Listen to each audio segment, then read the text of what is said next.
sependapat dengan putusan Pengadilan Negeri tingkat pertama.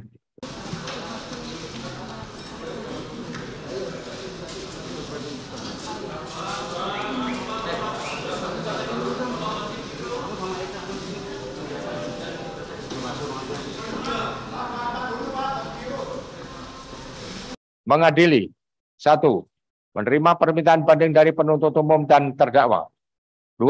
Menguatkan putusan Pengadilan Negeri Jakarta Selatan nomor 297/PB/2023/PN Jakarta Selatan tanggal 7 September 2023 yang dimintakan banding tersebut. 3. Menetapkan masa penangkapan dan penahanan yang telah dijalani terdakwa dikurangkan seluruhnya dari pidana yang dijatuhkan. 4. Menetapkan terdakwa tetap ditahan. 5. Membawakan terdakwa untuk membayar biaya perkara dalam kedua tingkat pengadilan yang untuk tingkat banding sejumlah Rp5.000.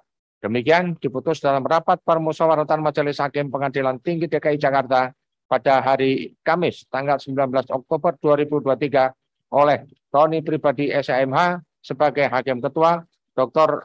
Haji Sumpeno SHMH, dan Indah Sulistiawati SHMH sebagai hakim anggota.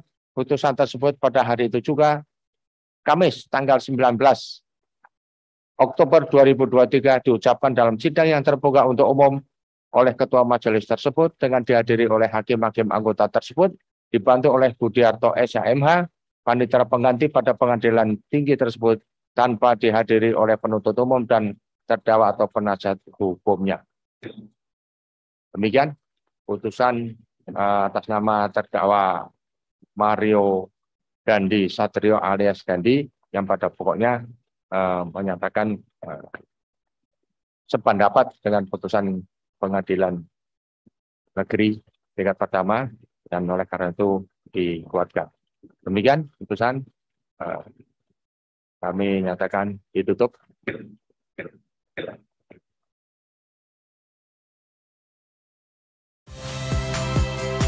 Saya Valentina Sitorus.